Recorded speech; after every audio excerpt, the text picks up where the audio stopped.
오늘 이제 세미나 제목이 포항침례교회의 발자취와 미래, 1948년부터 현재까지인데 이 내용을 가지고 제가 하나씩 하도록 하겠습니다. 그래서 우리 신명기 32장 7절에 있는 말씀을 우리 다 같이 다시 한번 읽도록 하겠습니다. 시작. 옛날을 기억하라. 역대의 연례를 생각하라. 아버지께 물어라. 그가 네게 설명할 것이요 내 어른들에게 물어라. 그들이 내게 말하리로다. 그래서 77년에 지나간 발자취를 어떻게 또 분석하고 평가할 것인지, 더 나은 80년, 100년을 어떻게 준비하면 좋을 것인지 생각을 해보도록 하겠습니다. 오늘 여기 나오는 자료 가운데 제가 김강섭 목사님이 주신 자료를 가지고 우리 포항침례교회를 5기로 나눴습니다. 1948년부터 2025년 현재까지 1기는 초창기고요, 1948년부터 1966년까지 제가 하나하나 다 설명을 하도록 하겠습니다.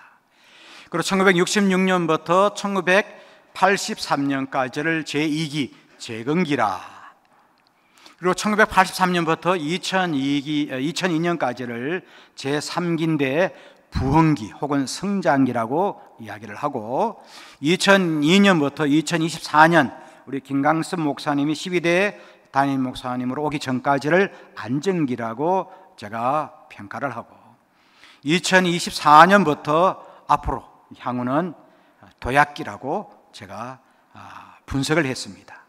주신 자료를 가지고 이제 분석을 했는데 자료의 대다수가 사진이 많이 나와 있고 거기에 대한 설명이 별로 없어요. 그래서 설명은 제가 재해석을 해서 만드는 것인데, 여하튼 앞으로 80주년, 100주년을 준비하는 우리 포항침례교회가 우리 한국침례교회의 좋은 모델이 된 복된 교회가 되기를 주의 이름으로 축복을 드립니다. 자, 그러면은 제일 먼저 초창기를 살펴볼 텐데, 제가 오늘 오전 예배 시간에 말씀을 드린 것처럼 우리 포항침례교회는 1948년 1월 15일 날, 따라합시다, 노재천 목사님. 노재천 목사님은 경상북도 문경 출신이에요. 여러분 문경 세제 아시죠? 저도 뭐 여러 번 다녀왔는데, 이 노재천 목사님이 1948년 1월 15일 날 이제 교회를 개척을 했는데, 당시에 6명의 교회를 개척을 했어요. 보니까 이경우 집사님, 그다음에 주혜도 집사님의 두 가정과 함께 이제 교회를 시작을 하게 되었는데, 이 당시 때는 해방이 일어난 바로 그 다음 해예요. 여러분 1945년 8월 15일 날 해방이 됐잖아요. 해방이 된 바로 그 다음 해에 교회를 개척을 하게 되었는데, 당시 이 노재천 목사님이 교회를 개척할 때는 그가 제가 오전에 말씀을 드린 것처럼 1944년에 한 1년 반 동안 함흥교도소에서 전국에 있는 동아기독교의 대표 목사님들과 감로들 32명을 다 잡아가지고, 제 고향이 어디라고요? 울릉도입니다. 그래서 오늘 제가 목양실이니까 울릉도 출신이 많이 와서 제가 중1 때까지 울릉도에 있었거든요. 저희 아버님이 중령침례교에서 첫 목회를 했는데 제가 그곳에서 태어났는데 당시 울릉도에 있던 그 평리침례 김혜영 감로님도 당시에 함흥교도소에 잡혀 들어갔어요. 그래서 이 초창기에 노재천 목사님이 교회를 개척할 때는 한 1년 6개월 동안 옥사를 하면서 사람의 몰골을 알아볼 수 없을 정도로 피폐한 그런 상황에서 이 포항 땅에 내려와서 교회를 개척을 했어요. 그리고 이분이 20세에 개종을 하고, 그리고 이제 2015년에 교사가 되고 2017년에 목사 안수를 받게 되었는데, 당시 우리 한국침례교회 전신인 동아기독교는 이름이 해방 때까지 4번이나 바뀌었어요. 한번 따라합시다. 대한기독교회. 이런 거는요, 제가 학교에서 이제 학생들 가르치면 100% 시험 문제 나옵니다. 따라합시다. 대한기독교회, 그 다음에 동아기독교회, 그 다음에 동아기독대, 그 다음에 동아기독교. 그래서 1945년 해방되기 전까지는 이름이 4번 바뀌었어요.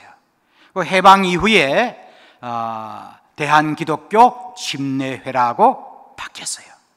그래서 해방되기 이전엔 동아기독교라 해서 제가 그냥 일방적으로 동아기독교라고 이야기를 합니다.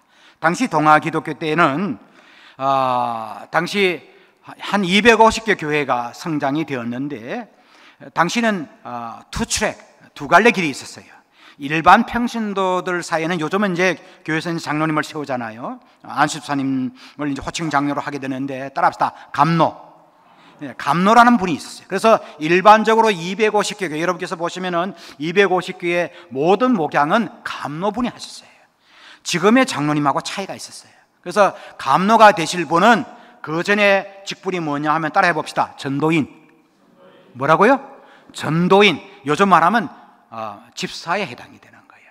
전도인이 되셨다가 감로가 되면은 이제 평신도로서는 감로의 직책이 최상의 직책이었어요.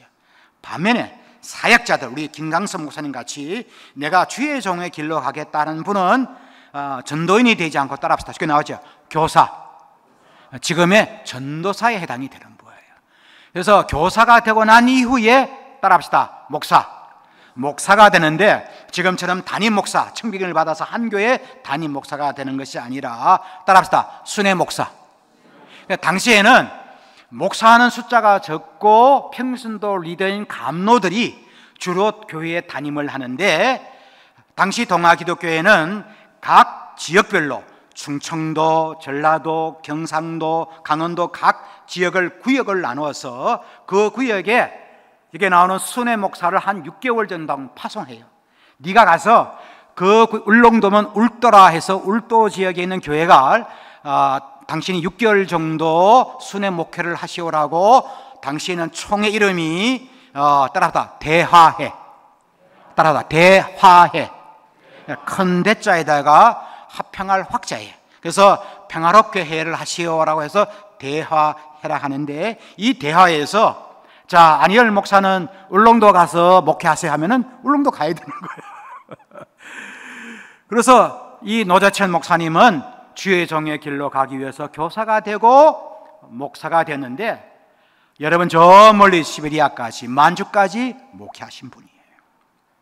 이런 분이 나중에 이 포항침례교회를 세우게 된다는 것을 여러분께서 아시면 좋겠고요. 그래서 우리 한국침례교회의 선교 역사는 크게 3가지로 나눌 수 있습니다. 1889년 12월 11일 날 26세의 말콤 페닉 선교사님이 캐나다 이제 출신인데 26세의 한국에 와서 무려 46년, 몇 년요? 여러분 46년간 말리 타국에서 생을 마감했다 하는 것은요, 놀라운 사실이에요. 요즘은 선교사들이요, 뭐 중국 선교사, 필리핀 선교사들이 있는데 30년을 채 못해요. 30대 내가 선교사가 되잖아요. 뭐 40대 선교사가 되잖아요. 65세만 은퇴해요. 46년은 거의 기네스북에 오르는 거예요. 그래서 말콤 페닉 선교사님 1889년에 와서 1945년 해방되기 이전까지를 페닉의 선교시기라. 그래서 노재천 목사님은 말콤 페닉 선교사님의 사상과 철학을 그대로 전수받은 거예요. 그래서 세웠던 교회가 이 포항침례교회예요.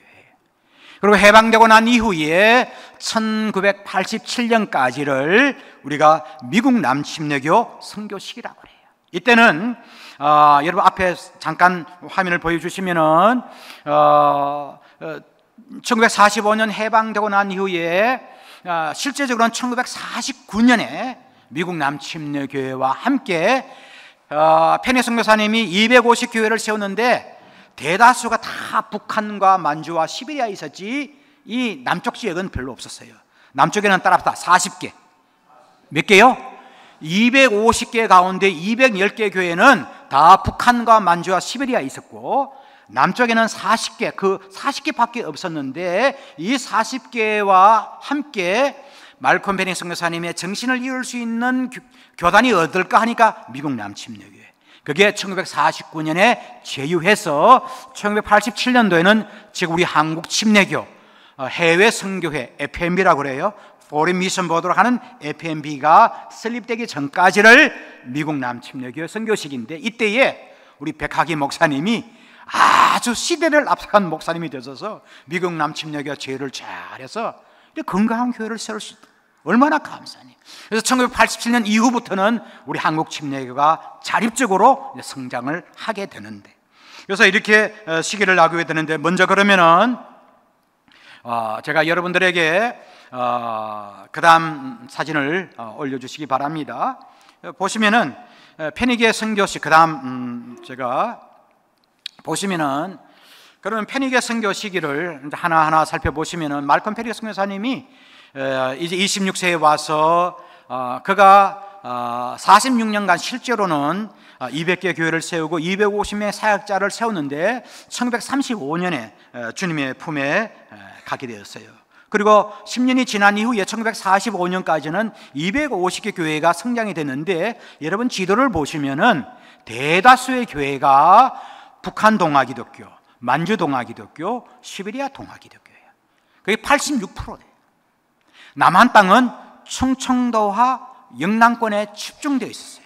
그게 16%밖에 안 돼요.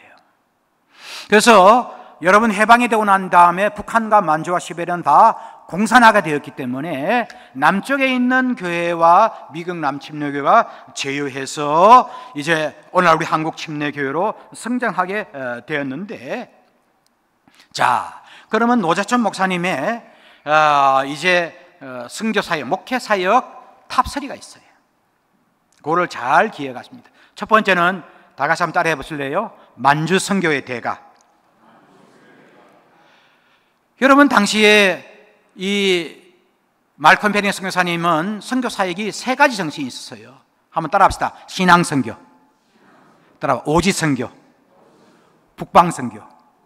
그러니까 말콤 베닝 선교사님은 신앙선교를 하는 것은 내가 하나님 말씀 가운데 내가 순종하고 인간적으로 계산하지 아니하고 주님이 가라 가면 가고 서라면 서고 내가 믿음 가운데 선교하겠다는 것이 신앙선교예요. 그게 첫 번째 선교 전략이고요. 두 번째는 오지선교예요. 그래서 우리 아버님이 경상북도 영양 출신인데 우리 침신리에서 공부하고 난 다음에 오지선교를 해라 해가지고 당시 오지가 울릉도. 그래서 아버님 울릉도까지 갈 때 배로 몇 시간 탔어요? 18시간. 몇 시간? 지금 한 3시간 정도 걸리나? 18시간이면요 우리 한국에서 여러분 뉴욕까지 가는데 15시간이면 가요. 그 뉴욕 가는 것보다 더 걸리는 거야. 당시 아버님 배 타고 몇 시간 걸렸어요? 18시간 걸렸다는 거예요. 하루 꼬박 걸리는 거예요. 그게 오지선교예요. 자, 그래서 제가 여러분들에게 한번 읽어드리겠습니다. 우리 허 청장님이 선 한국침례교회사에서 이런 이야기를 해주고 있어요. 그가, 노자천 목사님 말씀하는 거예요. 그가 만주 사역을 위해서 고향을 떠나 원산 총부를 거쳐 영흥을 지나 평안북도의 중강진으로 행할 때는 성탄절이 지난 엄동설한이었다. 집회를 마치자 교우들은 지방 특산물로 음식을 대접했는데 한겨울에 냉면에다 냉김치국에 냉수만을 마시게 되니 소화불량으로 1개월간 고생하여 기진맥진하게 되었고 나중에는 시력까지 상실할 뻔하였다. 그러니까 엄동설안에 지금 순회 목회로 평안북도 그 다음에 만주로 가는데 우리 한국 사람 저도 냉면 좋아하거든요. 냉면을 제 이름이 안희열인데 열자가 더울 열자예요.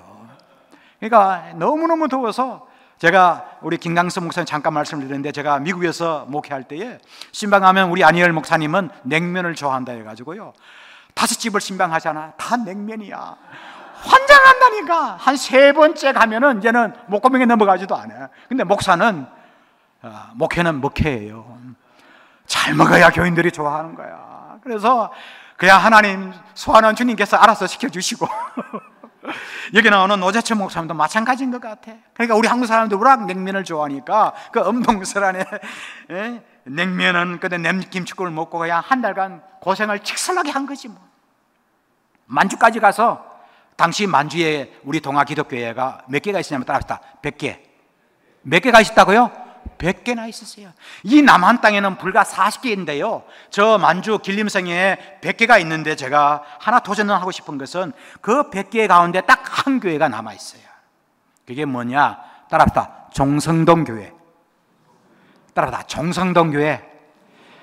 나는 이런 종성동 교회를, 우리 포항침례교를 중심으로 해서 많은 교인들이요, 그 종성동 교회가 지금 딱 하나 남아있는데 제가 작년에 그 교회를 방문하고 왔어요.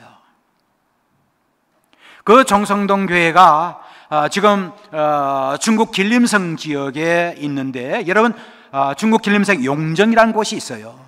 용정이라 하는 것은 여러분께서 보시면 당시에 항일운동의 중심인데, 거기에 가까운 곳에 종성동 교회가 있는데, 교인이 그 시골 바다 교인 수가 얼마냐? 따라합시다. 140명. 놀라지도 않네. 몇 명이라고요? 140명인데요 전체 마을의 70%가 그 교회에 나와요. 이 포항침례교회처럼. 근데 그런 교회를 방문도 하고, 거기서 한 3시간 정도 떨어지면 따라합시다. 뭐가 있느냐 하면 여러분 잘 아는, 따라합시다. 백두산 관광도 하고, 그런 지역도 방문도 하고, 그런 꿈을 가지시기를 주의 이름으로 축복합니다. 아멘. 그래서 저는 그런 선교 여행을 좀 이렇게 투어를 하고 싶어요. 노재천 목사님은 이런 사역을 감당하게 되었고요, 그 다음에는 보시면은 노재천 목사님은 제가 조금 전에 말씀을 드린 것처럼 신사참배를 거부하고 옥중 생활을 했어요. 당시 이 동아 기독교는요, 왜 신사참배를 거부하게 되냐면은, 학교에 가면은 학생들도 해가 뜨는 일본 동쪽을 향해서, 따라합시다. 동방요배. 뭐 한다고요? 동방요배를 강요하는 거예요. 그리고 당시에 일제 강점기 때에 그 당시에 일제의 그 순경이 우리 한국 사람 조선인들을 무엇으로 만들기 위했냐면은, 따라합시다. 우리 모든 조선인들을 일제의 천황에 아주 순복한 그러한 사람으로 만들기 위해서 학교에 가면은 교회에서도 신사 앞에 절하는 것처럼 동방요배를 하게 하는 거예요. 당시 노재천 목사님을 중심으로 한 동아 기독교 지도자들은요, 신사참배를 다 거부하는 거예요. 그래서 김갑수 목사님이 쓴 한국 침례교 인물사에는 이렇게 이야기를 해주고 있습니다. 한번 들어보실래요?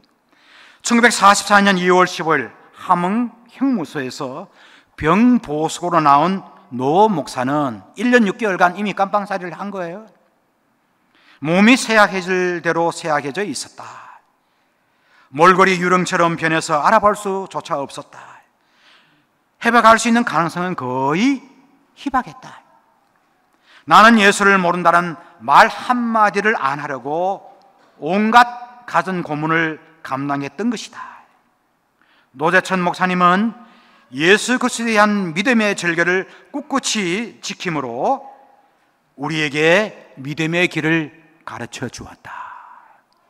믿으시면 아멘. 여러분, 노재천 목사님이 1년 6개월간 신앙의 절개를 지키기 위해서, 일제의 충실한 신민화가 되지 않기 위해서 끝까지 신앙의 절개를 지키다가 당시 32명, 전국에 있는 32명의 당시의 목회자와 감로들을 다 함흥교도소에 불러서 다 깜빵생활을 하게 했어요. 수많은 고문과 박해와, 그리고 당시의 전치기 목사님은요, 당시 말콤 베리 선교사님이 성경을 번역했는데 거기에 따라붙다 원산 번역, 당시 우리 총회 본부가 원산에 있었어요. 근데 저는 제 꿈 중에 하나가 내가 주님 나라 가기 전에 원산에 가서 복음을 전하는 거예요. 그 신약 성경을 원산 번역이라는데 그 원산 번역을 전치규 목사님이 작성했는데 붓으로, 뭐로요? 붓으로 7번. 몇 번? 여러분께서 성경 필서라는 게 있어요. 성경 필서를 한번 해보신 분은 한번 손들어 보시기 바랍니다. A+. 내 수업에 들어오면 묻지도 따지지 않고 다 A 학생들이. 박수 한번 쳐줍시다. 여러분, 우리가 요즘은 성경 필서를 다 볼펜으로 하잖아요. 뭐로 썼다고요? 붓으로 7번이나 쓴 거예요. 얼마나 힘들어요. 그 전청희 목사님은 너무 먹지 못해가지고 해방을 1년 앞두고 순교했어요. 여러분, 평양 장대인교회에 주기철 목사님, 여러분 잘 아시잖아요. 주기철 목사님만 있는 것이 아니라 우리 동아기독교에 따라합시다. 전치규 목사님, 전치규 목사님, 노재천 목사님, 이런 사람들이 신앙의 절개를 위해서 엄청난 신앙과 박해를 받고 해방이 되자마자 아주 피골이 상접한 그런 모습을 가지고 세운 교회가 이 포항 침례교회라는 거예요.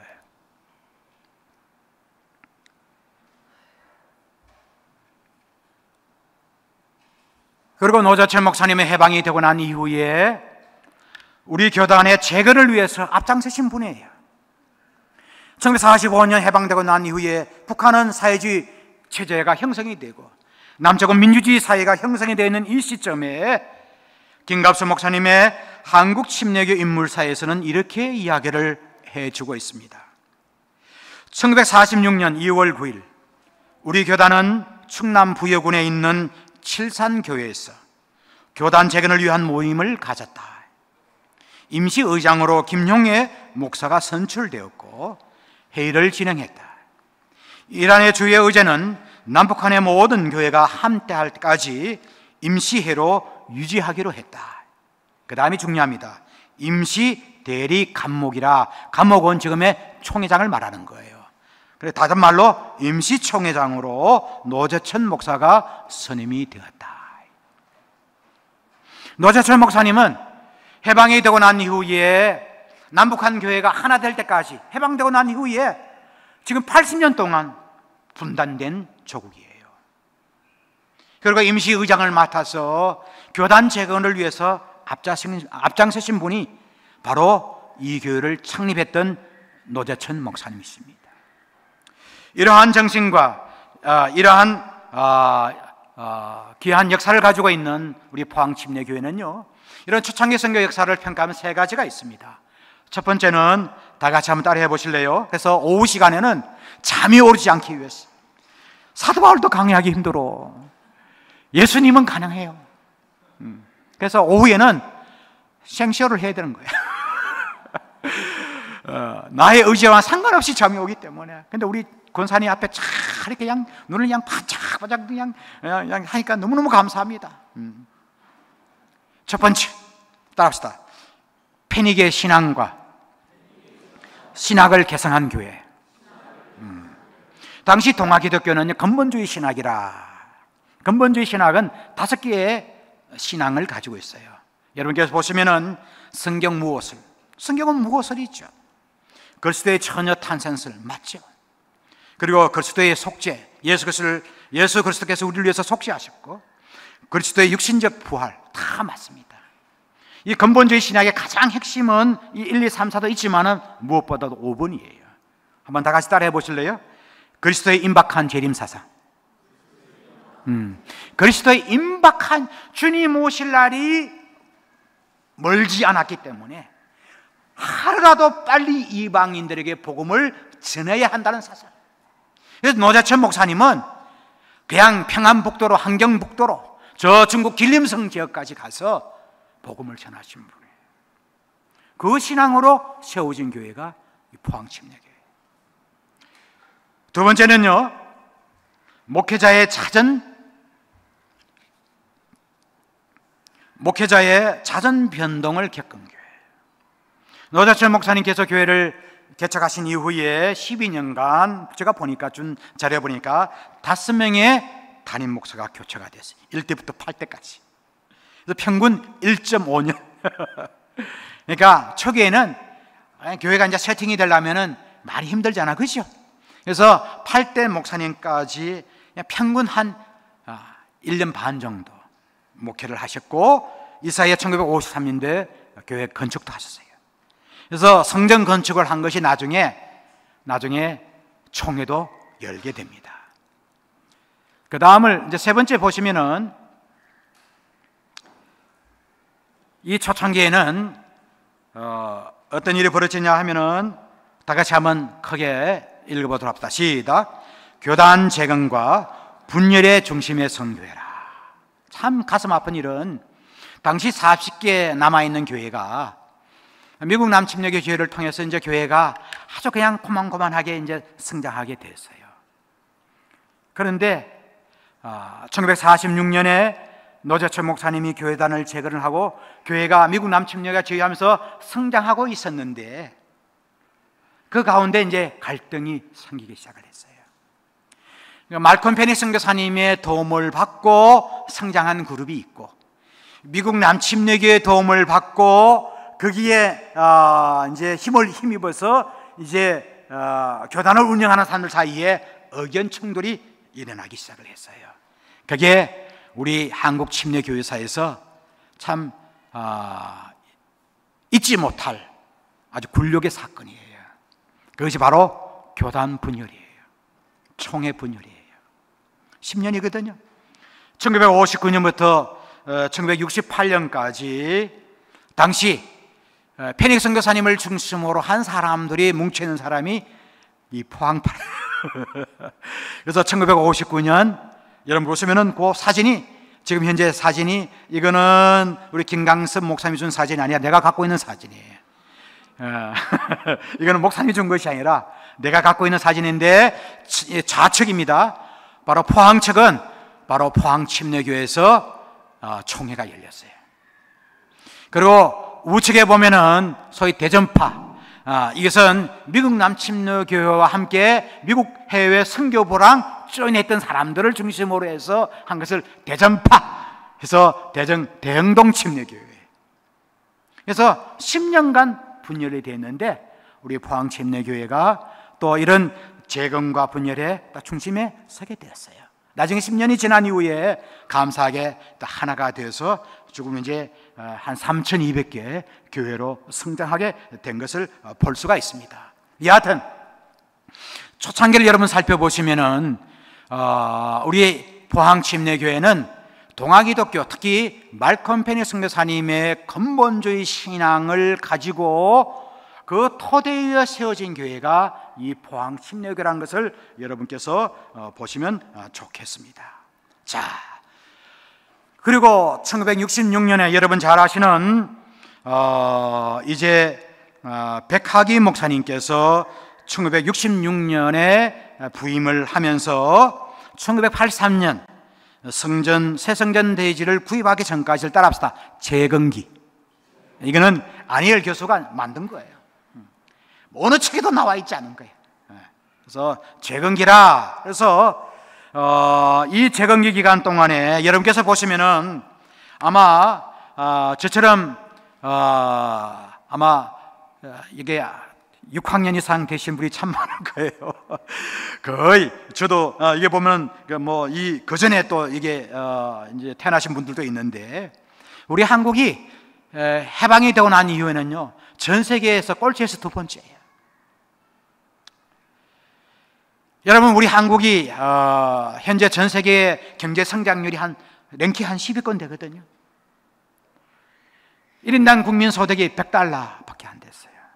지금은 한 34,000달러가 넘어요. 국가도 재건도 하고 새마을운동 통해서 잘 살아보세요. 그리고 한국교회도요, 이때는 재건하는 거야. 무너진, 왜냐하면 한국전쟁용으로 초토가 됐으니까. 모든 것이 피폐해지는 이런 상태에서 교회도 재건하고 국가도 재건하고 선교도 재건하고 아무것도 없어요.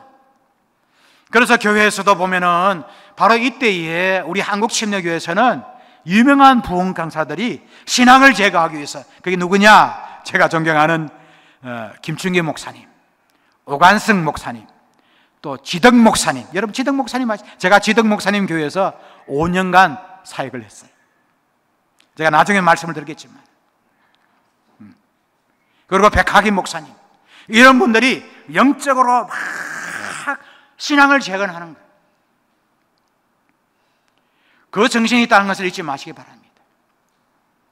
그리고 선교도 마찬가지예요. 우리는 뭐 아무것도 없어요. 물뿐이에요. 그래서 우리 한국 최초의 선교는요, 조전능 박사에 의해서 1968년 1월 22일 바울의 집이라는 거 최초로 만들어졌어요.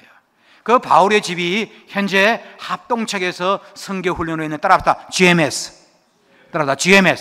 예전에는 MTI라고 했는데 조동성 박사님이 무상으로 그거를 다 GMS에서 그거를 위임을 했는데, 그 앞쪽에 나오는 사진이 바로 GMS 선교훈련원이에요. 이런 것을 중심으로 해서 나중에는 이태용 박사님이 하는 GMCC라든가, 그리고 제가 우리 침례교 선교훈련원은 WMTC 침신대 내에 있습니다. 제가 7년간 또 원장으로 일을 했는데, 이러한 뭐 선교도 국가도 교회도 그냥 당시 한국 전쟁으로 초토화된, 피폐화된 우리 한국 교회를 재건하기 위해서 몸부림치긴 이 시기였어요. 이때에 우리 포항 침례교는 어땠을까? 안희열 교수님은 이 사진을 어디서 갖고 왔느냐? 우리 김강성 목사님께서 받은 거예요. 저 다운받아가지고 저 하느라고요, 세상 말로 뒤진 줄 알았어요. 제가 다 일일이 저 편집 다 했어요. 당시 백학인 목사님이 이제 우리 이제 사모님과 함께 찍은 사진이고요. 요 오른쪽에 있는 거는 백학인 목사님 부임할 때 당시에 삼남일녀라해요. 일녀, 저기에 나오는 백양이, 저는 백양희예요. 저 이름도 안, 왜? 제가 지덕 목사님이 있던 강남제일교회에서 제가 5년 사역했거든요. 며느리예요. 제가 보니까 이 백학인 목사님이 여기 교회에 나오는 거예요. 제가 거기서 5년 사역을 했어요. 제가 지나간 말이지만요, 제가 우리 침신대 교수로 들어가는데 당시 허 청장님이 저를 교수로 이제 뽑을 때, 내가 너를 왜 교수로 뽑는 줄 아냐? 모르지, 나는. 뭐 실력이 있어서 뽑았겠지. 근데 내가 너를 왜 뽑은 줄 아냐? 흑인 청장님이에요. 저한테는 정말로 귀하신 분인데 그분이 이런 말을 하더라고. 야, 안 목사, 우리 한국 침례교에서 가장 사역하기 힘든 교회 2개가 있는데, 하나는 김장환이고, 죄송합니다, 그냥 그대로 내가 인용을 합니다. 귀하신 어르신들인데, 또 한 명은 지덕이야. 왜요? 그러니까 거기서 2년을 버티면은 거의 선비에 이른다는 거야. 너는 지덕 목사 교회에서 실력이 좋았니? 아니면 성품이 좋았니? 묻더라고. 그래서 저는 둘 다 있는데요. 이 자식이 그러더라고. 그래서 제가 뽑혔어요. 좀 23년째 교수로 하고 있는데 참 귀하신 분이죠. 여기 나온 백학인 목사님도 마찬가지예요. 이런 앞서갔던 우리 목사님의 그런 정신과 피를 우리가 물려받았잖아요. 그런 것을 여러분께서 기억을 하시고, 자, 그러면은 이 재건기 기간 동안에 백학인 목사님께서 무엇을 재건했을까? 제가 사진을 보니까요, 다 같이 한번 크게 읽어보도록 합시다. 교인들의 영성훈련과, 따라다, 교인들의 영성훈련에 집중한 교회. 보니까 오관승 목사님, 지덕 목사님, 한국에서 손꼽는 부흥 강사들은 나오더라고요. 교인들의 영성훈련에 아주, 제가 그 많은 사진들을 다 편집해서 제가 이제 올린 거예요. 그러니까 어떻게 하면 교인들을 영성훈련시킬 것인지 우리 아마 근사님 잘 아실 거예요. 그래서 신앙을 재건하기 위해서 무엇보다도 성도들의 영성을 훈련하는 것에 집중해야 하는 거구나 하는 것을 우리가 알 수가 있고요. 그 다음에는 당시 우리 한국 침례교회는 손에 쥔 게 없어요. 피폐했잖아요. 전쟁통이면 다 잃어버리고 완전히 그냥 황폐화되는 이런 지역에 미국 남침례교회를 한번 따라해 봅시다. 고급적인 용어로 따라해 봅시다. SBC, 영어로 Southern Baptist Convention이라 하는데, 미국 남침례교회와 제휴하면서 협력하는데 탁월한 능력이 있었어요. 내가 사진을 보면 알았어요. 그래서 한미전도대, 여러분 1970년대 한미전도대 제가 통역도 많이 했거든요. 한미전도대 하면서 전도하고요, 또 선엘 목사님 와서 환영 예배도 하고, 이런 것을 우리 백학기 목사님이 아주 그 시대의 흐름에 기가 차게 그거를 잘 캐치해 가지고 교회 성장을 이끌어냈어요. 왜? 여러분 개인이든 가정이든 여러분 기업이든요, 내가 힘들고 어려울 때 다른 사람이 조금만 도와주면 돼요. 그 조금 도움 받는 게 진짜 힘들어요. 내가 풍족할 때는요, 누가 도와줘도 표가 안 나요. 그거는 우리 직장도 그렇고 사업도 그렇고 교회도 그래요. 내가 너무 힘든데 너가 와서 조금만 도와주면 되는 거야. 그때 백학기 목사님께서 미국 남침례교에 도움을 받은 거예요. 우리는 미국 남침례교를 너무너무 사랑하고 또 감사해야죠. 오늘 내가 말씀을 드린 것처럼 이게 나와 뒤에 있는 성가들을 보면은 마치 내가 미국의 교회에 온 것 같아. 너무 모습이 미국 남침례교회랑 너무 흡사한 것을 내가 느낄 수가 있고요. 세 번째는요, 해외 선교의 앞장선 교회더라고요. 1975년 5월 3일에 일본 선교를 시작을 했고, 그리고 1975년 8월 7일에 그리고 사모아 해외 선교를 시작을 하면서, 사실 우리 한국 침례교회는 1987년 9월 총회 때에 뿔뿔이 흩어져 있는 해외 선교를 하나로 이렇게 합치는 조직을 구성했어요. 그걸 가지고 우리가 한국 침례교 해외 선교회라 해요. 그전에는요, 뿔뿔이 한 거예요. 그때까지 우리 백학기 목사님께서 이런 해외 선교에도 눈을 돌리며 큰 일을 한 것을 보면은 참 하나님께서 교회 한 종을 불러서 이 교회를 세웠다는 것을 제가 확인할 수가 있고요. 그리고 네 번째는요, 한번 다 같이 따라해 봅시다. 인재양성의 힘성교회. 인재양성의 참 힘성교회였다는 것을 알 수 있는데, 참 제가 놀라운 사실은 지금은 이제 이 신학교가 없지만은 영남 침례 신학교를 또 설립을 하셨더라고요.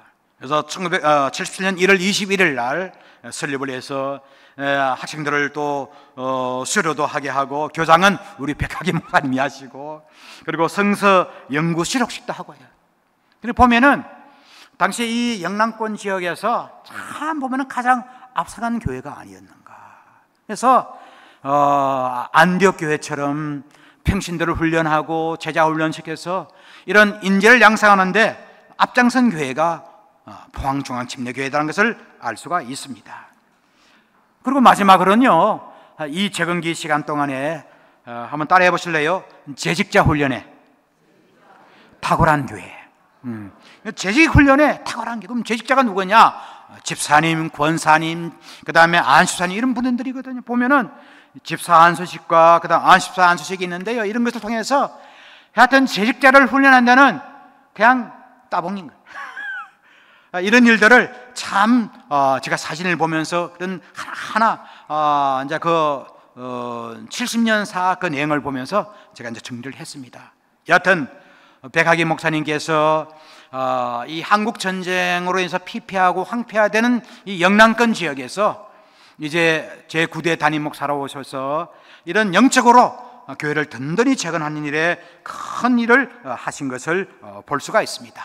자, 그리고 이제부터 1983년부터 2002년까지는 그 재건의 기초 위에 교회가 성장 부흥이 된 것을 볼 수가 있는데, 이제 새성전 대지를 구입한 이후부터 백학기 목사님께서 원로 목사로 초대받기까지를 제가 부흥기 성장기로 한번 만들어 보았어요.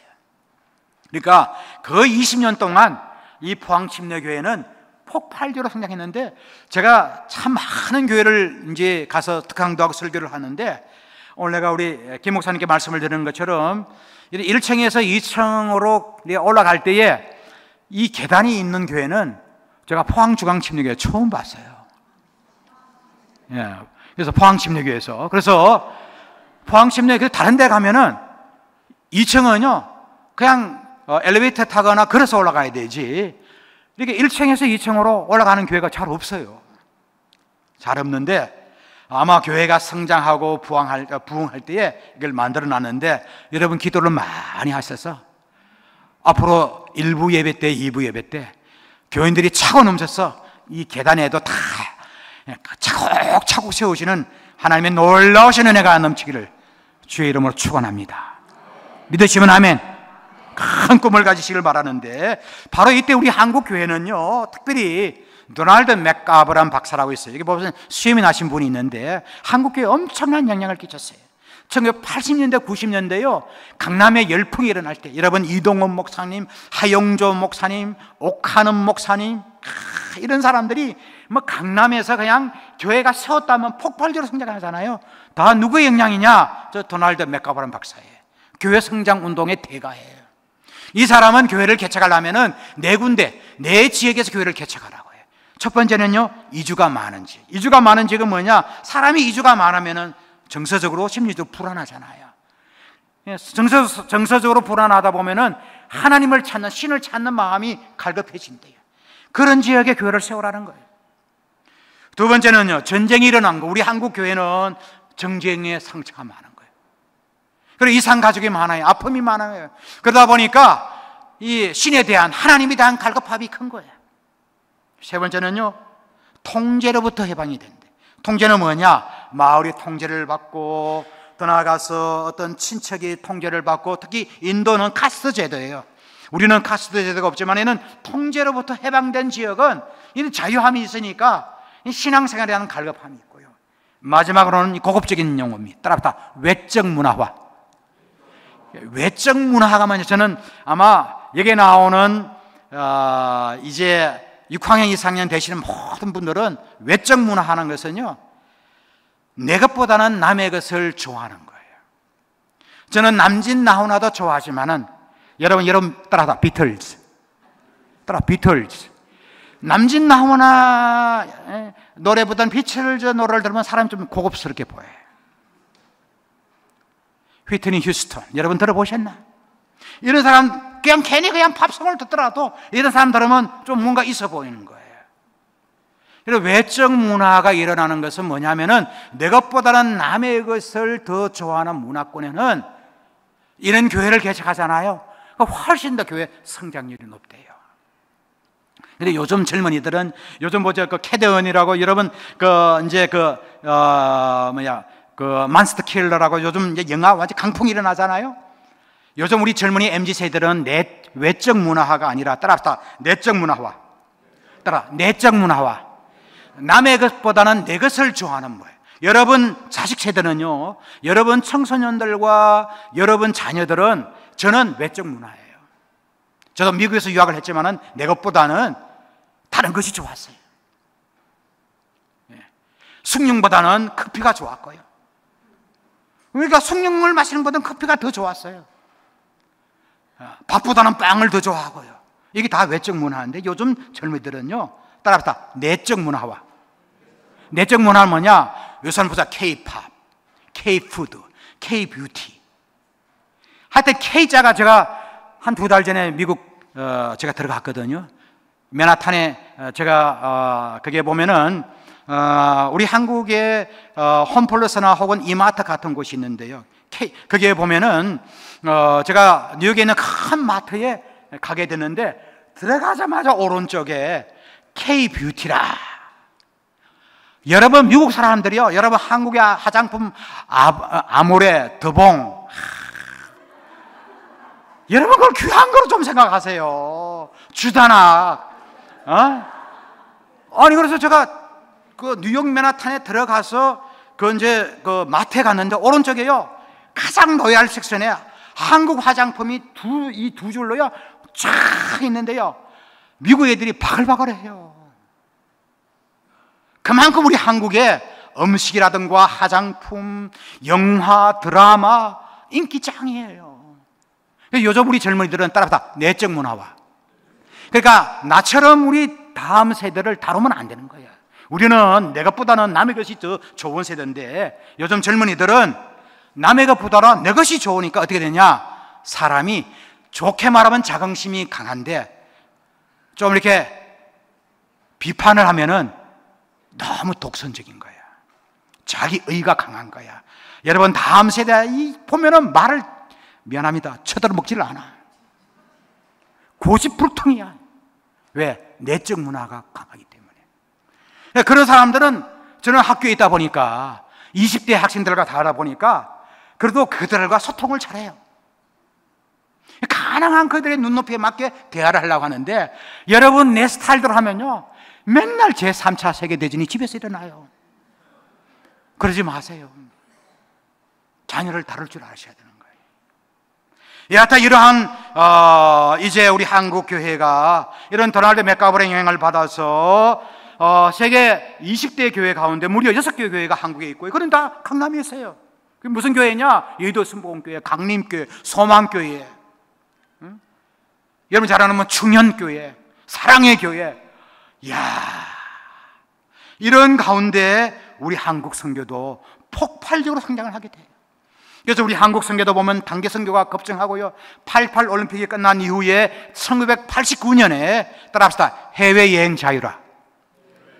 그래, 88 올림픽 끝나고 난 이후에, 옛날에 제가 해외여행 자유화가 되기 전에 사실은 1988년 1월에 제가 성교학 교수가 된 것도, 제가 신학을, 저도 아버님이 이제 목회를 하고 있는 터라, 자, 이게 PK 출신들은요, 목회자 자녀를 우리가 보통 따라서 PK, 패스터 키즈라고 그래요. 참 힘들어요.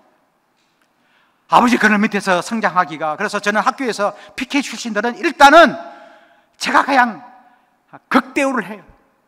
너무 눈치밥 보고. 저도 그래 성장했거든. 힘들게 자랐어요. 그래서 학교에 가서 적응하는데 너무너무 힘들었어요. 1년 휴학을 했어요. 그래서 제가, 제 사랑하는 친구가 시시직 한 사람 있는데 필리핀 선교 여행을 떠난대요. 한국에서 휴학을 해서 주의종이 될까 막 마음에 갈등이 하는데, 그냥 한국이 싫어서 제가 그때 한 달간 선교 여행을 떠나요. 그게 지금 말하면 단기 선교예요. 필리핀, 말레이시아, 싱가포르. 저는 당시에 김청기 목사님이 나의 롤 모델이었어요. 성령 받아서 그냥 소나무 그냥 몇 뿌리 뽑아가지고 그냥 유명한 부흥 강사가 되는데, 하나님께서 내 눈을 완전히 바꿔버린 거예요. 선교하는 목사가 되어라. 지금 다 제가 말씀을 드릴 수가 없는데, 그것이 오늘날 나로 하여금 선교학 교수가 되는데 첫 단추를 끼워줬어요. 그때는요, 선교학 과목도 없고 선교학 교수도 없고 선교학 자체가 없었으니까, 학교에서는. 그 선교를 제일 잘하는 데가 어디냐라고 보니까 미국 남침례교회야. 또 그런 학교가 어디냐? 미국에 있는 사스웨스턴 신학교. 학교가 어디지? 텍사스 달라스에 있는 거예요. 그래서 제가 유학을 갔다 왔어요. 우리 한국 교회는 그때요, 선교 한국을 중심으로 해서 청년 선교 동원이 일어나고 시니어 선교 동원이 일어나고, 그 다음에 우리 선교 훈련이 일어나면서 교회도 부흥하고 선교도 부흥하고, 이런 시기였습니다. 이런 시기에 그러면은 이 포항침례교회는 어떤 역사가 일어나느냐? 첫 번째는요, 새 성전 대지 구입 및 헌당을 이룬 교회예요. 보면은 1984년 3월 8일에 대지 구입을 하고 4년이 지난 이후에 건축을 시작을 하고, 새 성전 입당 예배를 1989년 5월 17일 날 하게 되었어요. 제가 이제 사진을 제가 취합해서 올려드린 거예요. 그래서 참 우리 백학기 목사님께서 50주년을 맞이해서 새 성전 대지를 구입을 하고 헌당을 이룬 것이 정말 축복 중에 축복이고, 지금은 다 이제 리모델링을 하게 됐는데, 그때 이제 순서지를 여러분에게 보여드립니다.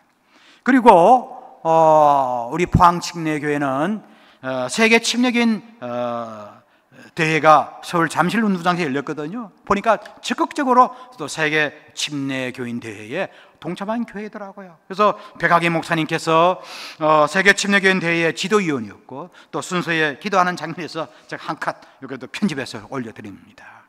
그러니까 이 포항 침례교회가 당시에는 그냥 양적으로 질적으로 엄청 성장하는 그런 시기였음을 제가 확인할 수가 있고요.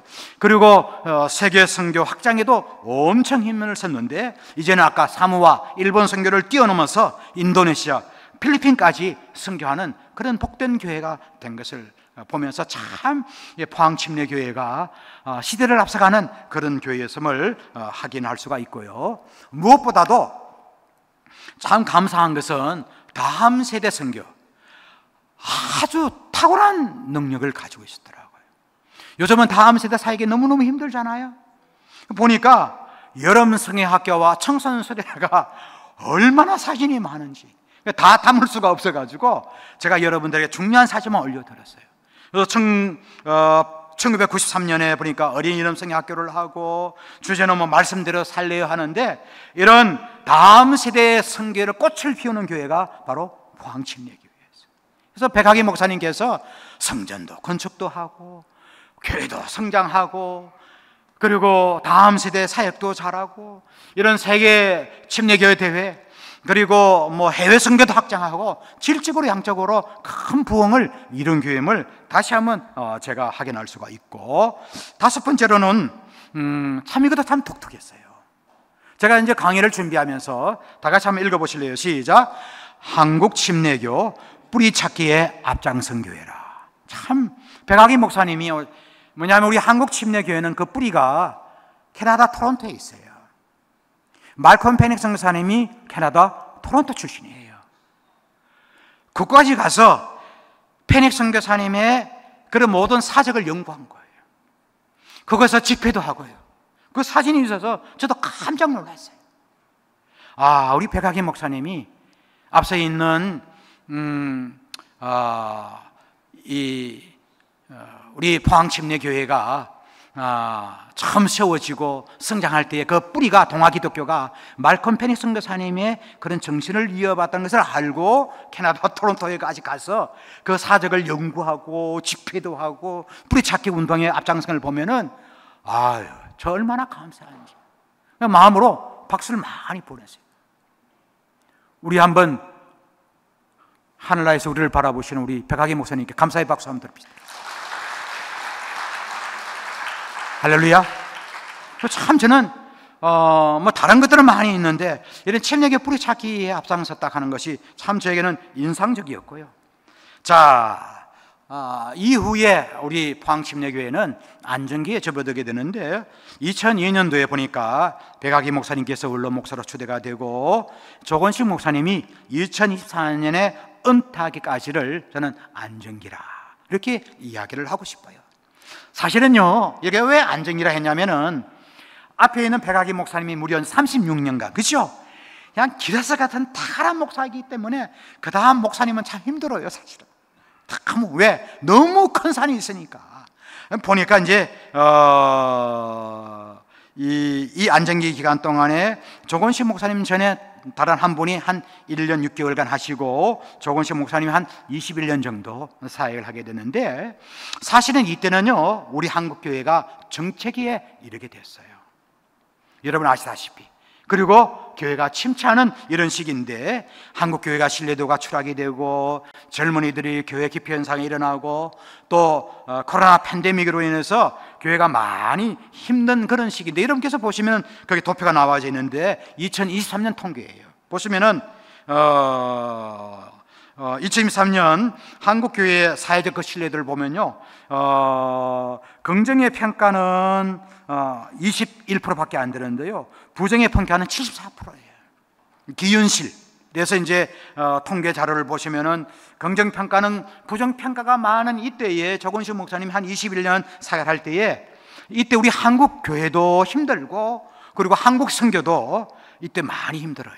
선교사도 고령화 현상이 일어나고 코로나 팬데믹을 겪으면서 교회도 선교도 이렇게 침체하는 이런 때에 우리 포항 침례교회는 안정기에 접어들면서 이제 그 어려움을 극복해 나가는 모습을 볼 수가 있는데요.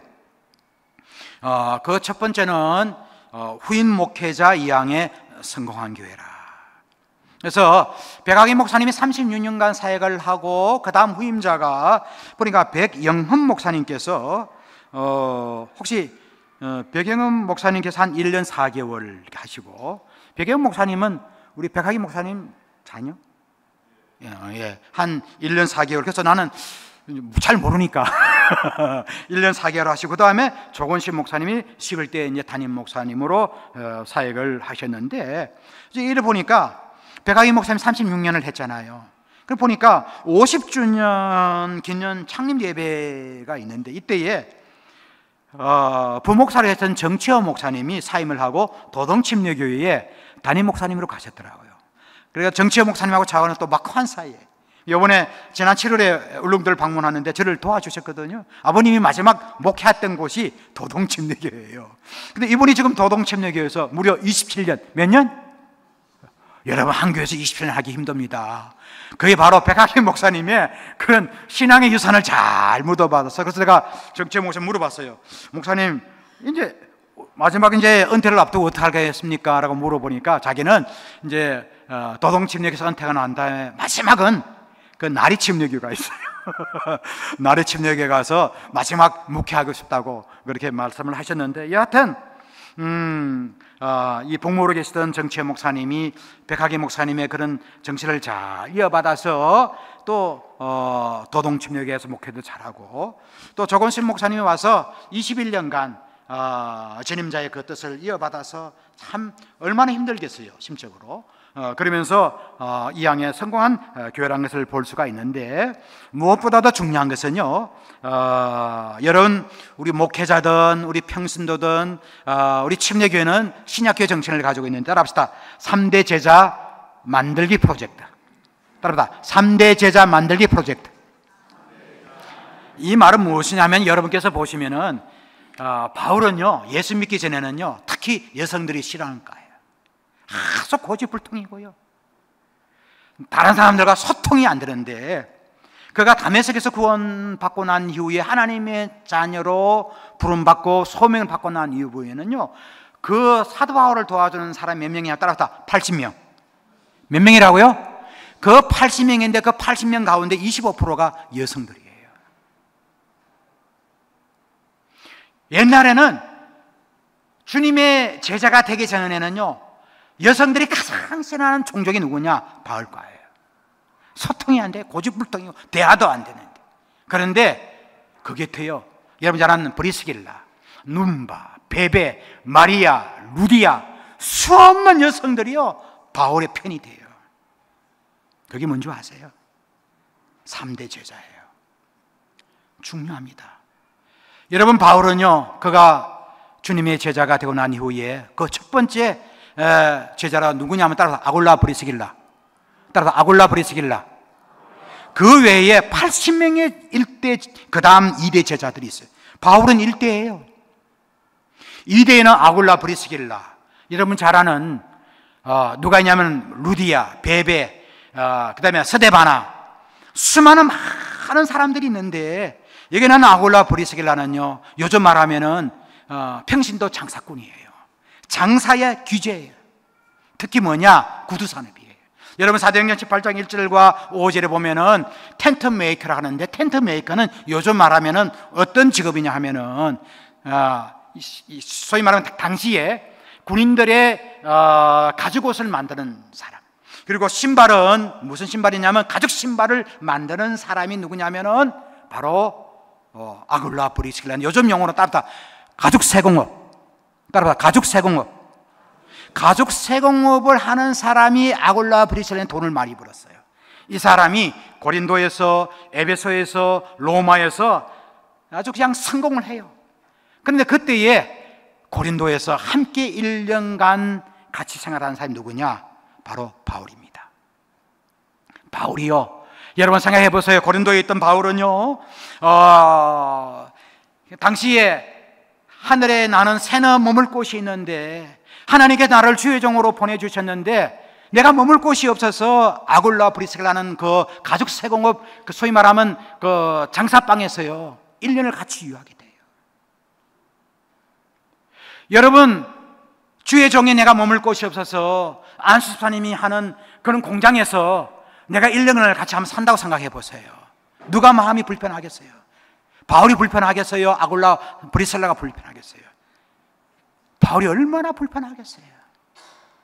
그런데 바울은 한마디도 영적으로, 심리적으로, 성서적으로 가장 피폐할 때에 자기의 그런 세상적인 모습을 보여주지 않아요. 그래서 제자는요, 그냥 성경 공부로 만들어지는 것이 아니라 따라합시다, 삶으로 만들어지는 것이다. 아굴라 브리스길라는 당시 주의 종이 가장 힘들고 어려울 때에 제자가 되었어요. 그 집에서 일하는 종이 있어요. 따라합시다, 에베네도. 이 종이에요. 이 종이 여러분 로마서 16장에 오면은 자기 주인이 에베소에서 이제 사업을 성공을 하고 담임 목사님이 로마로 간다니까 에베네도가 함께 로마로 간 사람이 에베네도예요. 3대 제자예요. 당시 바울은요, 로마 교회가 세워졌을 때에 그는 깜빵에서 고통을 당하고 있는데 바울은 이 에베네도 복음을 전하지도 않았어요. 그러나 아굴라 브리스길라를 통해서 제자가 만들어졌어요. 저는 제가 제1대고 제2대 제자는 학교에 많이 있어요. 그리고 선교사들도 많이 있어요. 3대 제자는 내가 꼭 이해합니다. 너희들이 인도네시아, 필리핀, 말레이시아 가서 너희들이 만들어서 제자훈련해서 목사 한수가 될 때는 꼭 나를 콜해라. 내가 한 걸음에 달려갈 것이다. 3대 제자를 얻는 그 기쁨은 이루 말할 수 없거든요. 여러분 포항 침략에 있는 모든 성도님들은 3대 제자를 만드는 여러분 되시기를 주의 이름으로 축복드립니다. 이런 일들이 있었고요. 그 다음에 낙타 무릎을 몸소 실천하는 교회가 됐는데 조건식 목사님이 참 기도를 많이 했더라고. 그래서 특별 새벽 기도회 그리고 중보기도 사역 이런 거를 많이 해서 참 낙타 무릎을 몸소 실천하는 교회가 되었고요. 마지막 세 번째는 지교회 개척에 앞장섰는데 울산중앙침례교회 그리고 유광침례교회를 개척해서 이런 지교회를 통해서 하나님의 나라가 확장된 것을 볼 수가 있습니다. 마지막으로 제가 이제 5분 내에 이제 마치도록 하겠습니다. 제가 이제 3시 35분 차로 이제 올라가야 돼요. 저도 이제 시간이 딱 정해져 있는 몸이라 우리 김강석 목사님이 이제 이 이야기를 하는 거예요. 그래서 이 도약기 때는 2024년 우리 김강석 목사님이 12대 담임 목사님으로 이제 청빙을 받아서 사역을 해나갈 때 제가 사진을 여러분에게 올려드리는데 앞으로 우리 포항침례교는 어떠한 과제가 있을까 제가 곰곰이 생각을 해봤어요. 다 같이 한번 따라합시다. 세 가지 COC 있는 교회. 이게 뭘까? 세 가지 COC는 따라합시다. 신약교회, 신자들의 교회, 그 다음에 선교적 교회. 요거를 이제 마지막 제가 5분 내에 이제 마치도록 하겠습니다. 그래서 우리 김강선 목사님이 이 77주년을 맞이해서 신약교회라는 것은 제가 말씀을 드렸잖아요. 예수님의 제자들이 세웠던 교회. 여러분 오른쪽 사진을 보세요. 당시 여러분 신약교회, 초대교회라 하는 것은 항상 예배가 2부로 있었어요. 1부는 뭐냐 하면은 따라서 애찬식. 저 애찬식 그림이에요. 2부는 애찬식 있고 난 다음에 말씀을 선포했어요. 당시 이런 초대교회랑 다른 교회가 있으니 따라서 회당. 회당은 애찬식이 없었어요. 회당은요 말씀밖에 선포하지 않았어요. 그리고 회당은 말씀을 선포할 때 다 율법이야. 구약 중심의 교회야. 교회가 탁탁해요. 은혜가 없어요. 사랑이 없어요. 그런데 애찬식을 보시면은요 여러분 독특한 게 있지 않습니까? 당시 2000년 전 1세기 때에 당시 로마법에 따르면요 모든 서빙하는 사람은 다 종들이에요. 그리고 여성들이에요. 근데 교회를 가면요 저 흑인들 있잖아요. 종들요. 여성들도 앉아 있어요. 여러분 갈라디아서 보시면은 갈라디아서 3장 27절과 28절에 보면은 누구든지 예수 그리스도의 침례를 받은 사람은요 종이나 자유인이나 남자나 여자나 종이나 자유인이나 헬라이나 유대인이나 다 그리스도 안에서 따라합시다. 하나니라. 따라합시다. 하나. 여러분 신약교회는요 남성이든 여성이든 종이든 자유인이든 헬라인이든 유대인이든 그런 성별 그 다음에 계층별 인종차별이 없이요, 사랑으로 섬기고 봉사하고 차별이 없고 평등한 사회가 되고 하나 되는 공동체인데, 제가 앞에 현수막을 보니까 복음을 전하는 공동체, 사랑으로 연결된 가족, 오늘 강의하는 게 딱 저게 있더라고요. 1세기 초대교회예요. 1세기 초대교회는요, 세상의 법은 다 서빙하고 봉사하는 게 여성들이고 종들이에요.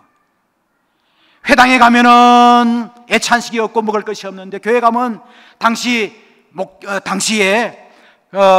집주인들이 한 40명, 50명 정도 예배를 드리거든요.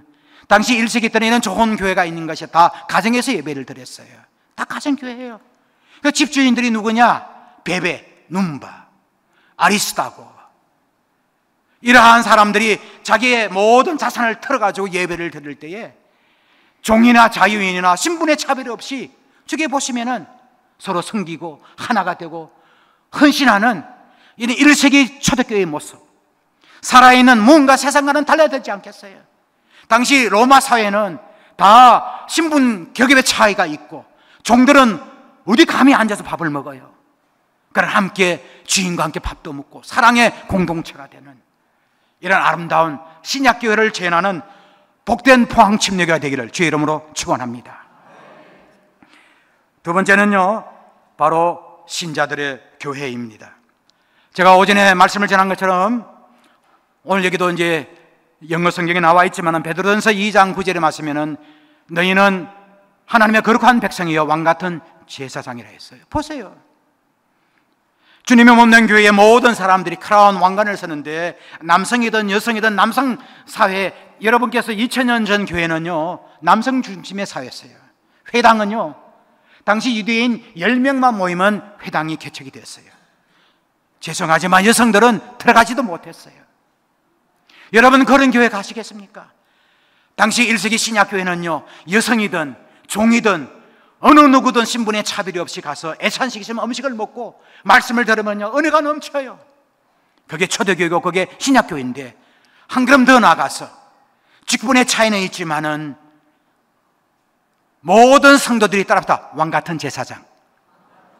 그러니까 여러분들이 똑똑해져야 되는 거예요. 여러분 신약성경에 박식한 사람이 되어서 누구든지 하나님 앞에 왕같은 제사장에 대해서 신자들의 교회가 되기를 주의 이름으로 축복을 드립니다. 마지막으로는요 바로 선교적 교회, 따라붙어 미셔널 처치. 저것도 원판이에요. 선교적 교회라고 그래요. 선교적 목회자, 선교적 신자. 여러분 옛날에는 선교회 나갈 때 다 해외 선교에 앞장섰어요. 그러나 코로나 팬데믹이 끝나고 난 이후에 우리 해외 선교하기가 많이 힘들어졌어요. 많은 분들이 철수하고 한국에 들어왔는데 요즘 한국 선교의 패러다임이 바뀌었어요. 옛날에는 해외 선교사, 여러분 중국, 말레이시아, 싱가포르 이런 해외 선교도 해야 돼요. 그러나 이런 해외 선교를 하기 위해서는 돈이 많이 들어요. 그래서 이 해외 선교사들을 요즘 우리가 뭘 하냐, 따라합시다. 국가대표. 따라 국가대표. 어떻게 보면은 해외에 있는 선교사들은 영적인 국가대표인데, 여러분 국가대표를 한 명 길러 해보세요. 얼마나 돈이 많이 들어요. 그러나 요즘은 팬데믹 이후에 이런 해외 선교사도 필요하지만은, 따라합시다. 마을 선교사. 따라합시다. 동네 선교사. 요즘 패러다임이 하나 바뀌었어요. 해외 선교사도 필요하지만 여러분 이 포항침례교회가 이 북구 지역에 여러분이 마을 선교사, 동네 선교사가 되십시오. 아멘 좀 해보세요. 여러분이 해외 선교사를 가신 분들은 은혜에 탁월한 능력이 있고 그런 문화적인 능력이 있는 사람은 해외로 가시고, 그래서 마을 선교사를 동네 스포츠 센터라고 그래요. 돈이 안 듭니다. 해외 선교는 돈이 많이 들지만은 이런 마을 선교사는 돈이 안 들기 때문에 여러분이 몸담고 있는 지역에서 내가 삶으로 여러분 주변에 있는 사람 많이 여러분 구원시켰어. 여러분 베드로전서 2장 12절과 다니엘서 3장 28절 보시면 다니엘이 그 바빌론 포로가 됐을 때 느부갓네살 왕이 이렇게 이야기하고 있습니다. 너가 이 죽음의 직전에서 하나님을 배신하지 아니하고 여호와는 어떤 신도 믿지 아니하는 그 여호와를 내가 경외하노라고 했어요. 여러분 오늘날 느부갓네살 같은 그런 이방인들 참 많아요. 예수쟁이라고 비난하고 예수 믿는 사람을 핍하고 조롱하였던 그 느부갓네살이 다니엘의 믿음을 보고 다니엘의 신앙을 보고 마을 선교사가 되어서 느부갓네살 같은 그런 예수를 핍박하고 예수를 조롱하는 사람들이 내 신앙과 내 믿음을 보고 주님께 돌아오는 21세기 다니엘 마을 선교사가 되기를 주의 이름으로 축복합니다. 마지막 이제 결론. 우리 김강성 목사님이 이제 똥줄 났습니다. 내가 KTX를 타야 되는데 그래서 세 줄 요약. 자, 이제 1분이면 끝납니다. 자, 다 같이 크게 한번 읽어보도록 합시다. 시작. 2번 다 같이 읽겠습니다. 시작. 자, 2번 다 같이 읽겠습니다. 시작. 3번 다 같이 읽겠습니다. 시작. 여러분 77주년을 맞이해서 우리 포항침례교회가 침례교 신앙과 실천의 모델이 되고 영남감 지역의 모델 교회가 되고 신약교회의 모델이 되는 여러분 교회가 되시기를 주의 이름으로 축복드립니다. 감사합니다.